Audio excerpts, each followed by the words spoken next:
लोग ना अपनी सैलरी पे प्राउड फील करते हैं, पर जो अमीर लोग इनकम नहीं नेटवर्थ को ट्रैक करते हैं, और ये डिफरेंस गेम चेंज करता है। आइए देखते हैं कैसे। What is net worth? नेटवर्थ क्या है?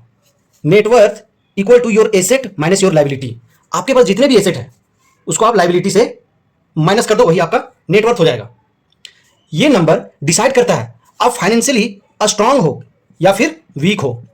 हमारा इनकम जो है वो मिसलीड क्यों करता है? देखो, 30,000 कमाने वाला व्यक्ति वेल्दी हो सकता है और 1 लाख कमाने वाला व्यक्ति ब्रोक हो सकता है, क्योंकि हमें यह पता होना चाहिए कि हमारा जो इनकम है वो हमारा वेल्थ नहीं है। Income is not wealth. हमारा नेटवर्थ क्यों मैटर करता है?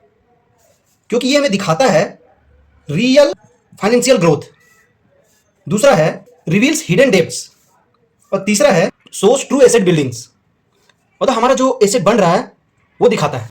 Forces you to reduce liability, मतलब हमें अपनी लाइबिलिटी को, खर्च को कम करने का आइडिया देता है। प्लान लॉन्ग टर्म वेल्थ, हमें लॉन्ग टर्म वेल्थ बनाने में हेल्प करता है। अब हम लोग देखते हैं कि हमारे नेटवर्थ को बढ़ाने में क्या मदद करता है।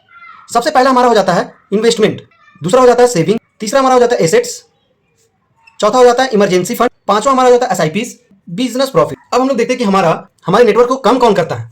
सबसे पहला हमारा हो गया ईएमआई, लोन्स, क्रेडिट कार्ड या फिर लाइफस्टाइल स्पेंडिंग और लाइबिलिटीज। ये हमारे नेटवर्क को कम करते हैं। हम लोग एक प्लान यूज कर सकते हैं इससे बाहर निकलने का।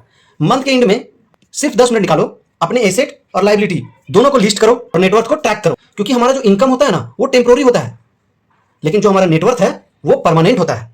ऐसे ही और वीडियो देखने के लिए आप मुझे फॉलो कर सकते हैं।